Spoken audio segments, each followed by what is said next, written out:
Good afternoon, শুভ দুপুর বন্ধুরা। কেমন আছো তোমরা? আশা করি ভালো আছো। আমিও ভালো আছি। দুপুরে খাবার দাবার নিয়ে চলে আসলাম। দেখো আমাদের বাড়িতে আজকে কি রান্না হয়েছে। ভাত ভাত তো লাগবে, ভাত দিয়ে সব কিছু খাবো। নিয়ে নিয়েছি লেবু, শসা, আর হচ্ছে হালকা করে মুসুর ডাল, আর এটা হচ্ছে চাল কুমড়ো ঘন্টই বলতে পারো, কালো জিরে দিয়ে বানিয়েছে।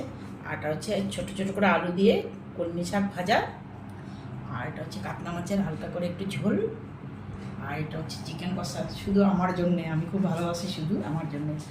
আর হচ্ছে আমের চাটনি। বলতে পারো আমি শুধু খাবো বন্ধুরা। সব এগুলো আমার রান্না করেছে আমার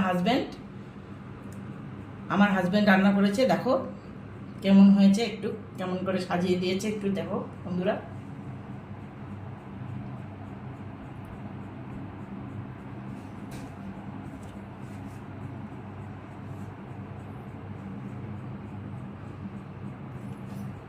কেমন হয়েছে সাজানোটা একটু বলবে, ভালো লাগবে।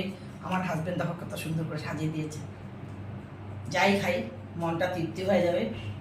আমার তো শরীরটা ভালো না, তাই জন্য উনি করছে। আমিও করতাম আগে, কিন্তু উনি করছে, আমাকে দেয় না এখন, আমি এখন করছি না। ঠিক আছে বন্ধুরা, তোমরা খেয়ে দিয়ে নাও সুন্দর করে, ভিডিও টিডিও দাও, আমি দেখবো। আমি খেয়ে নেই, তারপর তোমরা দেখবো। আবার পরের ভিডিওতে দেখা হচ্ছে। Bye bye.